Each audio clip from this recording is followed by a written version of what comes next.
Dihina benalu oleh mertua, padahal aku yang membiayai hidup mewah mereka. Saat diminta membayari liburan ke Bali, aku justru pergi dan memutus semua akses keuangan.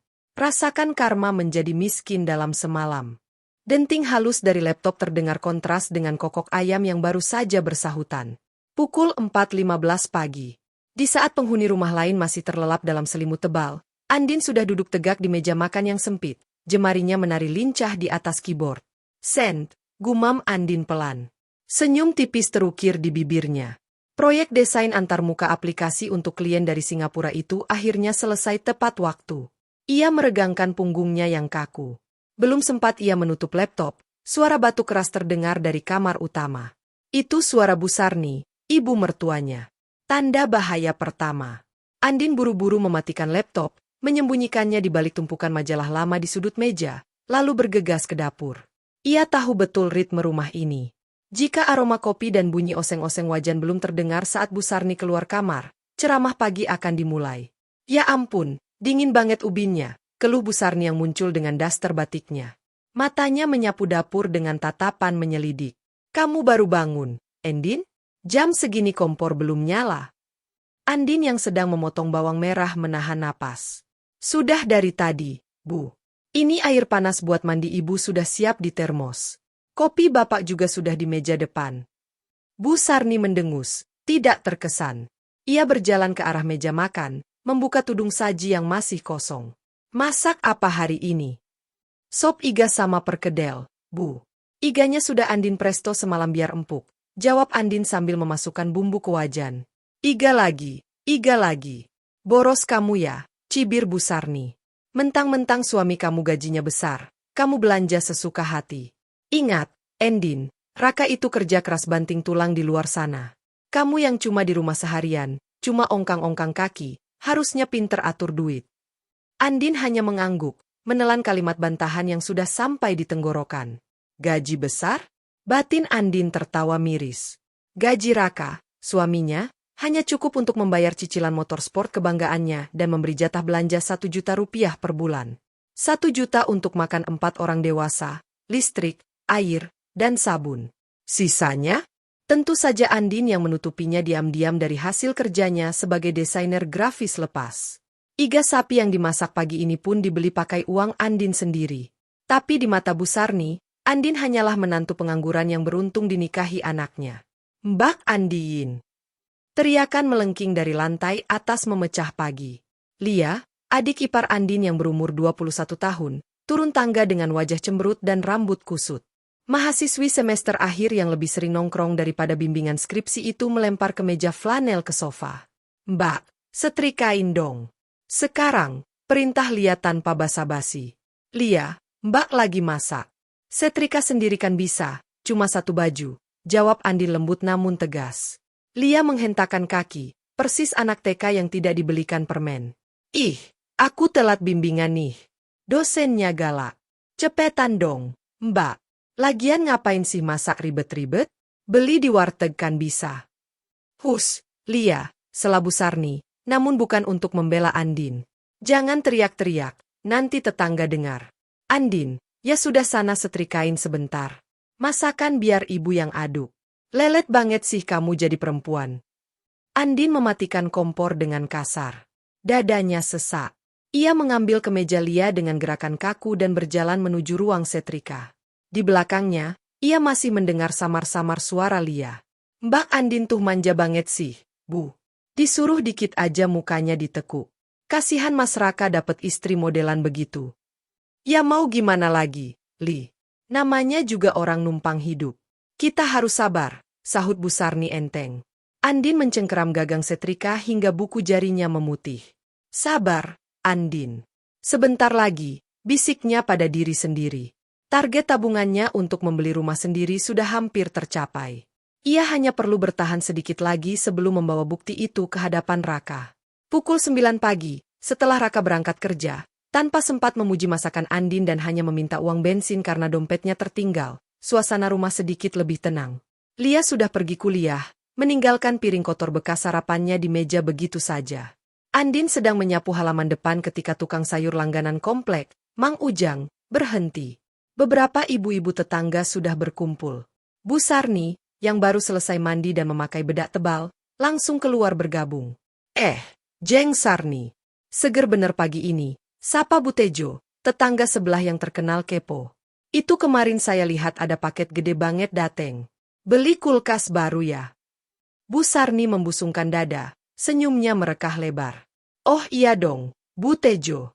Kulkas 2 pintu yang ada dispenser airnya itu loh. Kasihan Raka kalau pulang kerja mau minum air dingin harus buka botol dulu. Biar praktis.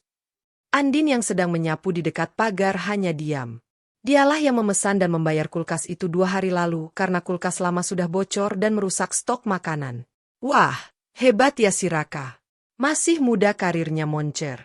Istrinya enak bener ya, tinggal nikmatin fasilitas. Timpal Bu Tejo sambil melirik Andin yang pura-pura sibuk dengan sapunya. Ya begitulah, Bu. Suara Bu Sarni mengeras, sengaja agar Andin mendengar. Saya selalu bilang sama Raka, cari istri itu yang bisa bantu ekonomi. Tapi ya namanya cinta, Raka maunya sama Andin. Ya sudah, saya sebagai ibu cuma bisa nerima. Untung anak saya baik, mau nampung istri yang kerjanya cuma di rumah. Bener juga sih, Jeng. Zaman sekarang kalau cuma ngandelin satu gaji, berat. Istrinya nggak coba jualan online atau apa gitu. Duh. Boro-boro, Bu Sarni mengibaskan tangan dengan gaya dramatis. Suruh nyetrika baju adiknya 1 biji aja mukanya masam. Taunya cuma dandan sama ngabisin uang suami. Panas menjalar di telinga Andin. Ia menegakkan tubuh, menatap mertuanya.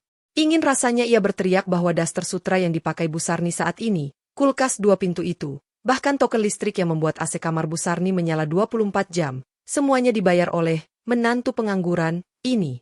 Namun, Andin memilih tersenyum. Senyum yang sulit diartikan. Saat itu juga, ponsel di saku daster Andin bergetar panjang. Sebuah notifikasi email masuk, diikuti denting aplikasi mobile banking. Andin merogoh saku, melirik layar ponselnya. Kredit IDR 25 juta, keterangan, pelunasan proyek UI UX, Phase 2. Matanya berbinar. Uang pelunasan proyek besar bulan ini sudah cair. Jika digabung dengan tabungan rahasianya, jumlahnya sudah cukup untuk DP rumah di klaster yang ia incar, plus biaya hidup mandiri selama 6 bulan. Andin. Malah main HP, tegur Bu Sarni saat melihat Andin dia mematung. Itu sapu halamannya belum bersih. Jangan malu-maluin saya di depan tetangga, kelihatan malesnya. Andin memasukkan kembali ponselnya ke saku. Kali ini, senyumnya lebih lebar dan tulus. Bukan karena ramah, tapi karena ia tahu, hari kebebasannya sudah di depan mata. Iya, Bu. Ini sudah selesai kok, jawab Andin tenang. Ia memungut sampah daun terakhir dan membuangnya ke tong sampah. Maaf ya Bu Tejo, Bu Sarni, ujar Andin sopan pada gerombolan itu. Saya masuk dulu. Mau lanjut, ngabisin uang suami, buat belanja nanti siang. Bu Sarni melotot, kaget dengan keberanian Andin menjawab. Tapi Andin sudah berbalik badan, melangkah ringan masuk ke dalam rumah. Dalam hati ia berjanji, ini adalah bulan terakhir ia membiarkan mereka hidup dalam ilusi. Bulan depan, saat tagihan-tagihan itu datang tanpa ada dompet Andin yang terbuka, mereka akan tahu siapa sebenarnya tulang punggung di rumah ini. Sore itu, langit Jakarta tampak kelabu, mendung menggantung rendah seolah mewakili suasana hati Andin. Setelah seharian berkutat dengan revisi desain klien yang rewel dan menyelesaikan cucian menumpuk satu rumah, Andin merasa butuh jeda. Ia masuk ke kamarnya, mengunci pintu sebentar, satu-satunya privasi yang ia miliki di rumah ini, dan duduk di depan meja rias. Niatnya sederhana, ia ingin membersihkan wajah dan memakai serum andalannya. Serum botol kaca berwarna zamrud itu bukan barang sembarangan.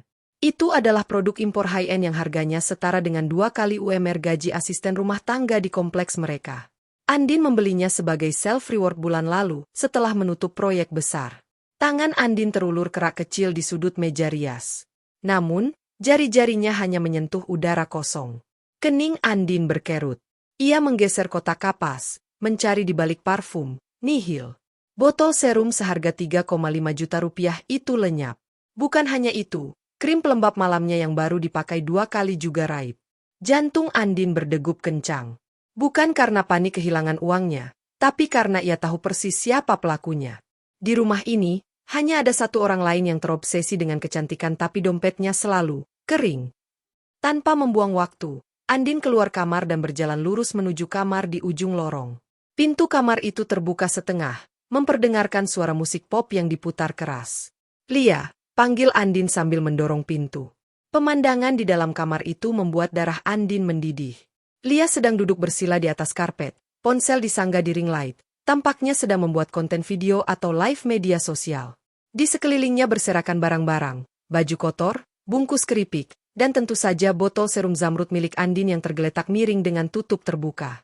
Lia menoleh, wajahnya berkilauan. Terlalu berkilauan. Mbak Andin.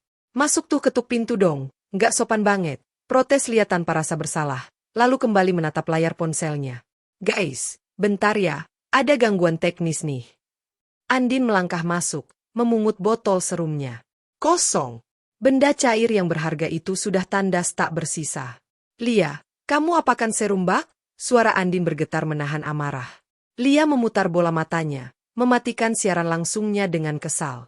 "Ya ampun, Mbak. Cuma dipakai dikit doang. Mukaku lagi kering banget nih kena AC kampus. Pelit banget sih jadi orang."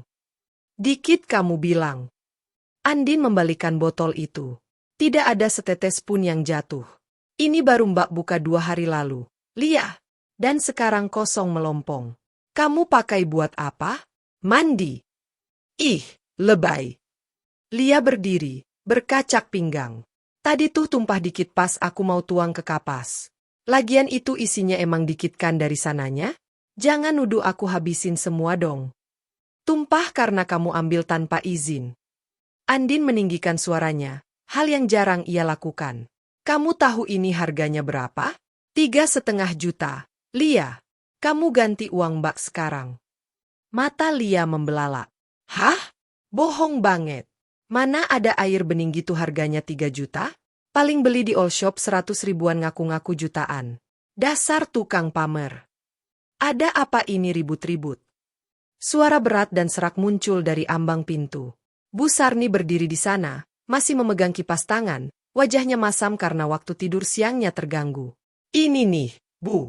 Mbak Andin marahin Lia cuma gara-gara sabun muka. Aduh, Lia cepat, memasang wajah memelas yang sudah terlatih. "Lia cuma minta dikit buat obat jerawat." Dibilang maling. Katanya harganya 3 juta. Lia disuruh ganti. Mana Lia punya uang?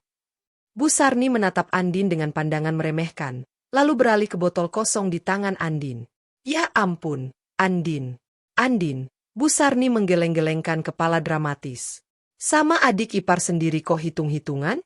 Cuma botol bekas gitu dipermasalahkan sampai teriak-teriak."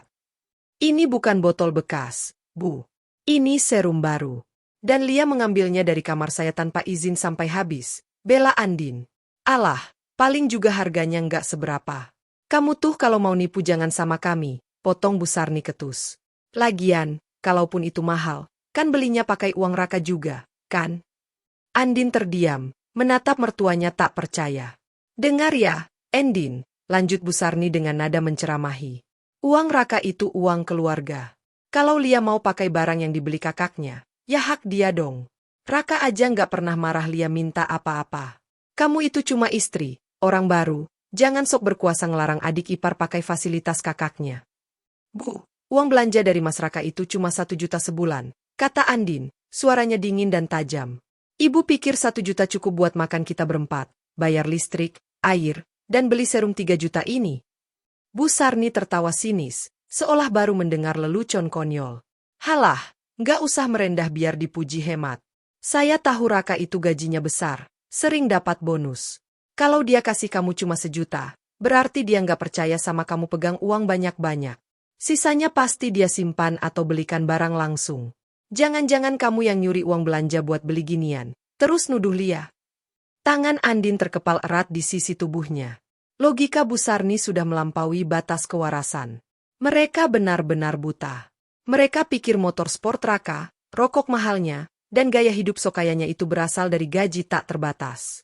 Padahal Raka sering meminjam uang Andin di akhir bulan dengan alasan ATM error, atau belum sempat ke bank, yang tentu saja tidak pernah diganti. Serum itu dibeli murni dari hasil begadang Andin mengerjakan coding website. "Sudahlah, Bu. Ngomong sama Mbak Andin emang nggak ada habisnya. Pelitnya udah mendarah daging, celetuk Lia sambil kembali duduk dan menyalakan ring light-nya. Sana deh keluar, aku mau lanjut live. Ganggu aja. Bu Sarni mengibaskan tangan, mengusir Andin. Sudah sana, bikin teh manis buat ibu. Kepala ibu pusing dengar kamu ngomel-ngomel. Nanti kalau Raka pulang, bilang suruh beli lagi yang banyak. Jangan bikin malu keluarga ribut cuma gara-gara air di botol. Andin tidak menjawab.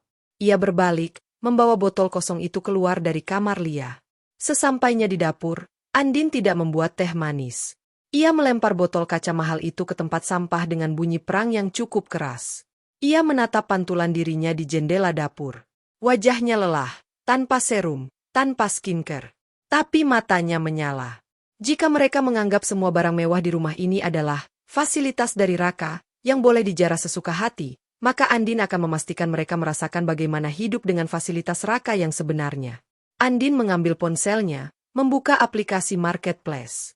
Ia membatalkan pesanan restok sabun mandi cair literan, sampo mahal, dan deterjen premium yang biasa ia beli untuk stok bulanan rumah. Sebagai gantinya, ia memesan kunci gembok besar untuk lemari kamarnya dan sebuah brankas kecil. Silakan minta Raka, gumam Andin lirih. Kita lihat apakah uang Raka bisa membelikan kalian sabun cuci muka besok pagi. Sore itu, untuk pertama kalinya, Andin tidak menyalakan lampu ruang tengah meski hari mulai gelap. Biar saja. Biar mereka mulai terbiasa dengan kegelapan. Rumah terasa lebih panas dari biasanya siang itu, meski kipas angin gantung di ruang keluarga sudah berputar dengan kecepatan maksimal. Namun, panasnya suhu udara tidak sebanding dengan panasnya hati Bu Sarni dan Lia yang sedang menatap layar televisi. Di layar kaca, sebuah acara infotainment sedang menayangkan liburan selebriti ke Bali, lengkap dengan pemandangan villa menghadap laut dan meja penuh hidangan seafood. Aduh, Bu. Tuh lihat. Bagus banget view-nya, rengek Lia sambil menunjuk-nunjuk televisi. Kakinya menendang-nendang sofa. Si Tika, teman SMA aku yang anaknya tukang bubur itu aja baru posting foto di Nusa Penida lo kemarin. Masa kita kalah? Katanya Mas Raka manajer sukses, tapi kita liburan ke puncak aja nggak pernah. Bu Sarni mengipasi lehernya yang berlipat dengan koran bekas. Wajahnya tampak tersinggung, bukan karena rengekan anaknya, tapi karena rasa gengsi yang terusik. Iya juga ya, Li. Kemarin Bu Tejo juga pamer oleh-oleh pai susu. Panas kuping ibu dengar ceritanya, sahut Bu Sarni. Ia menoleh ke arah dapur, tempat Andin sedang mengelap meja makan setelah menyajikan makan siang. Andin, sini kamu, panggil Bu Sarni. Andin meletakkan lap kotornya, menghela napas panjang sebelum berjalan mendekat. Ya, Bu. Kamu cari tiket ke Bali sekarang.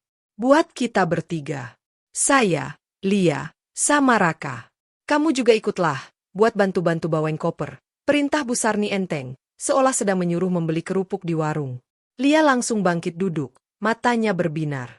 Nah, bener. Tapi ingat ya, Mbak, aku nggak mau hotel melati. Cariin villa di Seminyak yang ada private poolnya. Pokoknya yang estetik buat konten TikTok. Andin menautkan alis. Ke Bali? Tiket pesawat dan villa sekarang lagi mahal, Bu. Lia. Lagi pula, Mas Raka kan baru bayar pajak motor kemarin, uangnya. Alah, alasan terus, potong Lia cepat. Mas Raka itu duitnya banyak. Kemarin aja dia beli jam tangan baru. Bilang aja Mbak Andin yang malas nyarinya. Bu Sarni menatap Andin tajam. Dengar, Andin, kami ini butuh healing. Stres di rumah terus lihat muka kamu yang cemberut. Pokoknya ibu mau berangkat lusa. Kamu pesankan tiket dan hotelnya sekarang. Uangnya dari mana, Bu? Tanya Andin datar. Mas Raka belum gajian. Bu Sarni berdecak kesal. Ya ampun, kamu ini istri macam apa sih? Pakai kartu kredit kamu dululah. Atau uang tabungan kamu. Nanti kan diganti sama Raka pas gajian. Gitu aja kok repot. Raka itu anak saya, nggak bakal dia lari dari tanggung jawab ganti uang receh begitu. Receh? Batin Andin. Total biaya tiket pesawat pulang pergi untuk 4 orang dan villa mewah selama 3 hari bisa mencapai 20 juta rupiah lebih. Dan Andin tahu pasti, kalimat, nanti diganti Raka, adalah mitos terbesar di keluarga ini. Andin hendak menolak tegas. Namun, sebelum mulutnya terbuka, Lia menambahkan kalimat yang membuat darah Andin seketika berhenti mengalir. Oh iya, Mbak. Nanti kalau di sana, Mbak Andin, jangan ikut-ikut masuk frame foto kita ya, ujar Lia sambil menatap Andin dari ujung kepala sampai kaki dengan tatapan jijik. Maksud kamu? Tanya Andin pelan. Ya sadar diri ajalah, Lia terkekeh sinis. Lihat tuh baju Mbak Andin. Dasteran, kucel, kayak pembantu. Nanti kalau masuk Instagram aku, dikira aku lagi foto sama babysitter. Malu-maluin. Mbak Andin tugasnya jagain tas sama beliin minum kita aja pas lagi foto-foto. Bu Sarni tertawa renyah, menyetujui. Bener kata Lia. Kamu itu kalau diajak jalan embok ya dandan dikit. Tapi ya sudahlah, memang dasar potongannya orang susah. Dipakein baju mahal juga nggak bakal pantes. Jadi nanti kamu urus koper aja. Hening. Suara kipas angin yang berputar kencang terdengar seperti dengung lebah di telinga Andin. Hatinya yang selama 2 tahun ini mencoba sabar, mencoba mengerti, mencoba menjadi menantu yang berbakti, hari ini resmi membeku. Mereka bukan hanya tidak menghargai uangnya. Mereka tidak menghargai keberadaannya sebagai manusia. Di mata mereka, Andin hanyalah mesin ATM berjalan yang sekaligus berfungsi sebagai kuli panggul. Andin menatap wajah mertua dan adik iparnya satu persatu. Tidak ada rasa bersalah di sana. Hanya ada ketamakan dan kesombongan. Baik, ucap Andin. Suaranya tenang, namun ada dingin yang menusuk di sana. Saya pesankan sekarang. Lia bersorak girang, langsung memeluk ibunya. Asik. Bye-bye Jakarta. Siap-siap viral. Andin berjalan ke kamarnya, mengambil laptop. Ia kembali ke ruang tengah dan duduk di meja kecil. Jemarinya membuka situs pemesanan tiket perjalanan. Cari yang business class kalau bisa. Andin, seru Bu Sarni dari sofa. Andin tidak menjawab. Ia memesan tiket pesawat. Tapi bukan tiket pulang pergi. Ia juga memesan villa mewah sesuai keinginan Lia. Di layar laptop, total tagihan muncul, Rp28.500.000. Andin memasukkan nomor kartu kreditnya sendiri. Ia menekan tombol pay. Sudah, kata Andin 5 menit kemudian, menunjukkan bukti pemesanan di layar laptop tanpa memberikannya pada mereka. Berangkat lusa pagi jam 7. Nah, gitu dong. Gunanya punya menantu tuh ya begini. Bisa diandalkan, puji Bu Sarni dengan senyum palsu yang lebar. Nanti tagihannya kasih ke Raka aja, biar dia yang urus. Andin menutup laptopnya perlahan. Tentu saja, Bu. Mas Raka yang akan mengurus semuanya. Termasuk hidup ibu mulai lusa. Saya mau ke kamar dulu, mau beres-beres baju, kata Andin. Iya, sana. Pilih baju yang bagusan dikit, jangan yang bolong-bolong. Bikin sakit mata. Celetuk Lia tanpa menoleh dari ponselnya. Andin masuk ke kamarnya dan mengunci pintu. Ia menarik koper besar dari atas lemari. Namun, ia tidak memasukkan baju-baju pestanya untuk liburan. Ia mulai menurunkan semua bajunya dari gantungan. Baju kerja, baju rumah, celana jeans, semuanya ia lipat rapi dan masukkan ke dalam koper. Ia membuka laci meja rias, mengambil kotak perhiasan emas miliknya, warisan almarhum ibunya, dan paspornya. Ia juga mengambil laptop, hard disk eksternal, dan semua dokumen penting. Mata Andin tertuju pada foto pernikahannya dengan Raka yang terpajang di dinding. Raka tampak gagah, dan Andin tampak penuh harap. Hari ini, harapan itu sudah mati, dibunuh oleh ucapan tentang jagain tas, dan baju gembel. Ia menyetujui liburan itu bukan untuk menyenangkan mereka. Ia menyetujuinya karena ia butuh waktu 2 hari ini untuk membersihkan jejaknya. Saat mereka sibuk bermimpi tentang pantai Bali, Andin sedang mempersiapkan mimpi buruk nyata untuk mereka. Ia mengambil ponselnya, membuka aplikasi penyedia layanan internet rumah. Jarinya melayang di atas tombol, berhenti berlangganan. Tunggu besok, bisiknya pada diri sendiri. Nikmati 24 jam terakhir kalian menjadi raja dan ratu. Andin tersenyum. Kali ini, senyumnya benar-benar mengerikan. Malam itu, keriuhan di rumah berbanding terbalik dengan keheningan di dalam hati Andin. Di ruang tengah, koper-koper besar sudah berjajar. Lia sibuk mencoba berbagai outfit pantai sambil berpose di depan cermin, sesekali berteriak menanyakan di mana topi lebarnya. Bu Sarni sibuk menelpon saudara-saudaranya di kampung, pamer bahwa besok ia akan terbang ke Bali dan menginap di villa mewah. Iya, Jeng. Raka yang bayarin semua. Biasalah, anak berbakti. Suara Bu Sarni terdengar lantang. Sengaja dikeraskan. Sementara itu, Raka duduk di sofa sambil merokok, kakinya dinaikkan ke meja. Andin, koperku sudah siap belum? Jangan lupa celana pendek yang warna krem. Awas kalau ketinggalan. Andin, yang baru saja keluar dari dapur membawa segelas air, hanya mengangguk singkat. Sudah ada di kamar, Mas. Bagus. Besok bangunin aku jam 5 teng. Jangan telat, kita harus sampai bandara pagi, perintah Raka tanpa menoleh sedikit pun ke arah istrinya.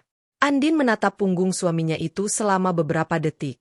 Tatapan yang kosong, tanpa cinta, tanpa rasa hormat. Raka tidak tahu bahwa koper yang disiapkan Andin di kamar itu memang berisi baju Raka, tapi bukan baju liburan. Itu adalah baju-baju kotor Raka yang belum sempat dicuci, yang Andin jejalkan asal-asalan ke dalam tas. Siap, Mas. Istirahatlah. Kalian butuh tenaga buat besok, jawab Andin dengan senyum misterius. Pukul 2 dini hari. Rumah itu akhirnya senyap. Dengkur halus terdengar dari kamar Bu Sarni dan kamar Raka. Andin bangun dari tidurnya, atau lebih tepatnya, ia memang tidak tidur sama sekali. Ia sudah mandi dan berpakaian rapi. Bukan daster kumal seperti biasa, melainkan setelan blazer kasual dan celana bahan yang modis, pakaian kerjanya saat bertemu klien high profile. Wajahnya terpoles make-up tipis namun tegas. Andin bergerak tanpa suara, seolah hantu di rumahnya sendiri. Langkah pertamanya adalah menuju ruang tengah. Di sana, modem wifi berkedip-kedip hijau dalam kegelapan. Andin tersenyum miring. Klik. Ia mencabut kabelnya, menggulung modem itu, dan memasukkannya ke dalam tas jinjingnya. Internet kencang yang selama ini memanjakan Lia untuk streaming drama Korea dan Bu Sarni untuk video call berjam-jam, kini resmi putus. Tagihannya atas nama Andin, dan Andin sudah mengajukan pemutusan layanan per besok pagi. Langkah kedua, dapur. Andin membuka kulkas 2 pintu yang ia beli. Hampa udara dingin menerpa wajahnya. Dengan gerakan cepat, ia mengeluarkan semua bahan makanan premium yang ia beli kemarin lusa. Daging wagyu slice, keju mozzarella, nugget mahal kesukaan Lia, hingga buah-buahan impor. Semuanya ia masukkan ke dalam 2 kantong belanja besar. Ia tidak akan membiarkannya membusuk di sini, dan ia tentu tidak sudi memberi makan orang-orang yang merendahkannya. Rencananya, ia akan memberikannya pada satpam komplek di pos depan nanti. Kini, kulkas itu hanya berisi botol air putih, seikat sayur bayam yang sudah layu, dan telur 1 butir. Langkah ketiga, listrik. Bunyi titit-titit yang samar namun konstan terdengar dari meteran listrik di dinding luar dekat dapur. Indikator sudah merah, sisa 2 kWh. Biasanya, Andin akan langsung mengisinya lewat mobile banking begitu bunyi itu muncul agar tidur mertuanya tidak terganggu. Malam ini, Andin membiarkannya bernyanyi. Ia menatap meteran itu dingin. Menjeritlah, bisiknya. Biar mereka bangun dengan alarm kemiskinan.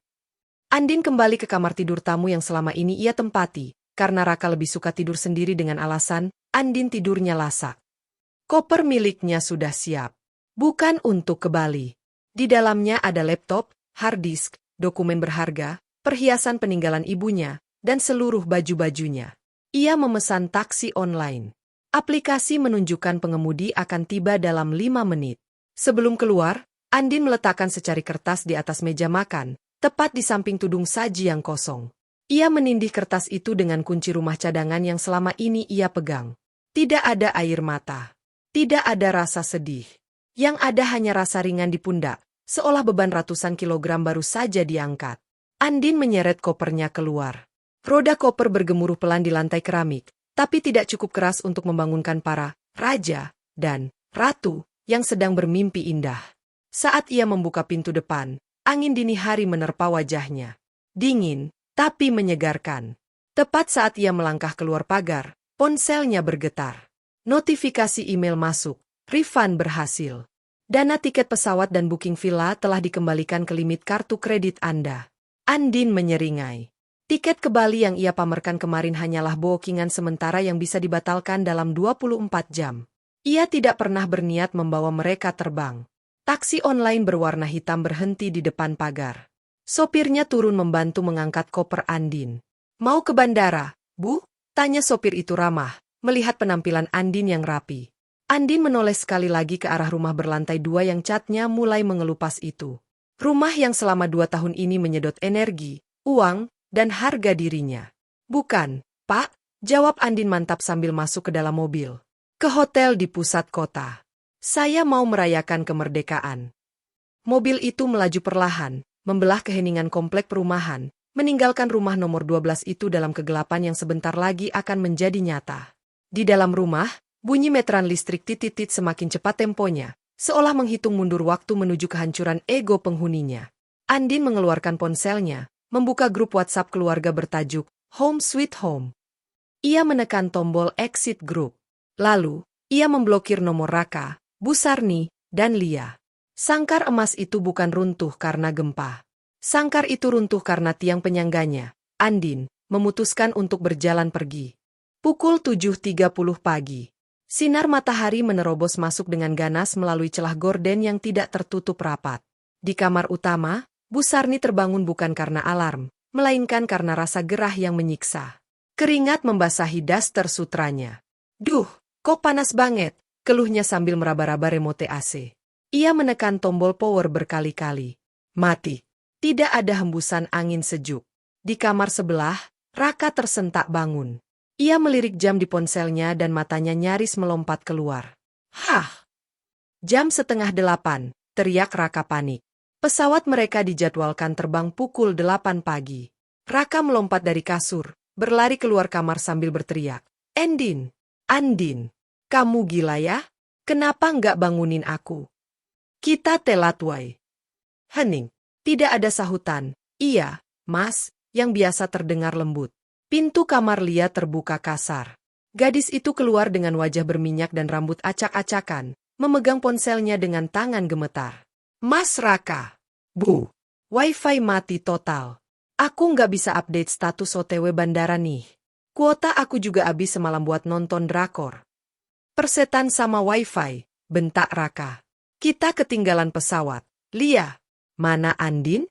Andin. Raka menendang pintu kamar tamu tempat Andin biasa tidur. Pintu itu terbuka lebar. Kosong. Kasur rapi, lemari kosong melompong. Tidak ada koper, tidak ada baju, tidak ada Andin. Kepanikan mulai merayap di wajah Raka. Ia berlari ke dapur, diikuti Bu Sarni yang ngos-ngosan mengipas lehernya. Andin, kamu di mana sih? Jangan main petak umpet, nggak lucu, seru Bu Sarni. Di meja makan, tidak ada sarapan. Tidak ada aroma nasi goreng atau kopi panas. Tudung saji terbuka, menampilkan piring kosong yang berdebu.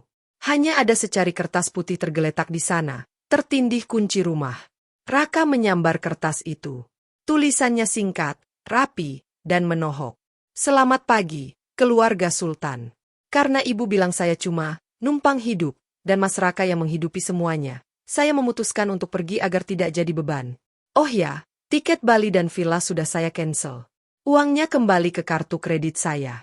Jangan khawatir, kalian kan kaya. Silakan beli tiket baru pakai uang Mas Raka yang banyak, itu. PS. Token listrik sisa 0. Selamat menikmati fasilitas Mas Raka. Tangan Raka gemetar meremas kertas itu. Apa katanya, Raka? Andin ke pasar? Tanya Bu Sarni tidak sabar. Dia pergi, Bu. Dia kabur. Suara Raka tercekat. Dan dia batalin tiket kita. Apa? Pekik Bu Sarni dan Lia bersamaan. Kurang ajar. Dasar menantu nggak tahu diuntung, maki Bu Sarni. Wajahnya memerah padam. Raka, cepat beli tiket baru sekarang. Kita harus tetap berangkat. Ibu sudah pamer sama satu kelurahan kalau hari ini kita ke Bali. Mau taruh di mana muka ibu? Iya Mas, buruan pesen, rengek Lia. Malu dong kalau nggak jadi pergi. Raka dengan tangan gemetar membuka aplikasi travel di ponselnya. Ia mencoba memesan tiket penerbangan tercepat untuk 3 orang. Total harganya melonjak tajam karena pemesanan dadakan. Rp7.500.000. Raka menelan ludah. Ia menekan tombol bayar dengan metode debit. Loading. Layar ponsel berkedip merah. Transaksi gagal. Saldo tidak mencukupi. Kenapa, Mas? Error? Tanya Lia. Raka buru-buru mengecek saldo rekening utamanya. Angka yang tertera di sana membuatnya lututnya lemas seketika. Saldo efektif, Rp124.500. Raka lupa. Gajinya bulan ini sudah habis dipotong otomatis untuk cicilan motor sport 4 juta, cicilan ponsel Lia 1 juta, dan utang pinjaman online bulan lalu. Biasanya, Andin yang diam-diam mentransfer uang tambahan ke rekening Raka di tanggal segini dengan alasan bonus kantor cair. Kini, tanpa transferan Andin, Raka hanyalah pria bergaji UMR dengan gaya hidup pejabat. Mas kok diam aja, desak Lia. Tiba-tiba, pet. Suara sisa daya listrik di meteran luar akhirnya mati total. Kipas angin mati. Kulkas mati. Rumah seketika menjadi oven raksasa yang gelap dan pengap. Aduh, panas, jerit Bu Sarni. Raka, isi tokennya. Ibu nggak bisa napas kalau nggak ada AC. Raka nggak punya uang, Bu, teriak Raka akhirnya. Frustrasi meledak. Ia melempar ponselnya ke sofa.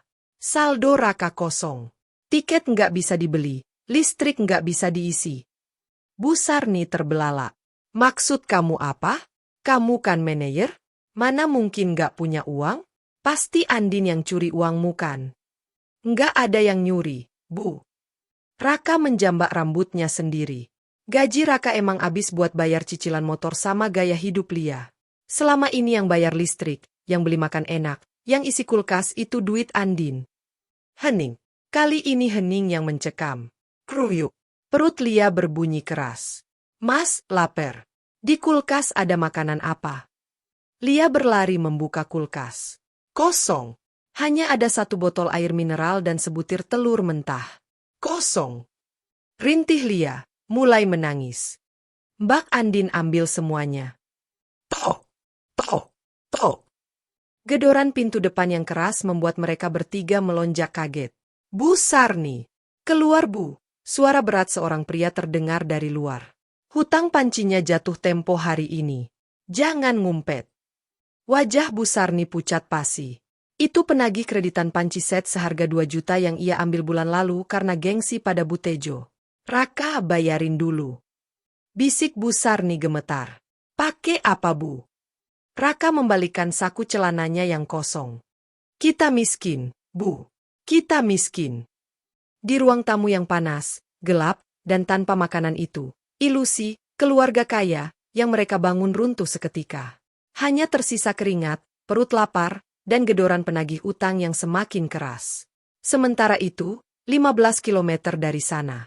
Di restoran sebuah hotel bintang 5, alunan musik piano klasik mengalun lembut. Udara sejuk dari pendingin ruangan terasa nyaman di kulit. Andin duduk di dekat jendela kaca besar, memandang hiruk-pikuk Jakarta dari ketinggian.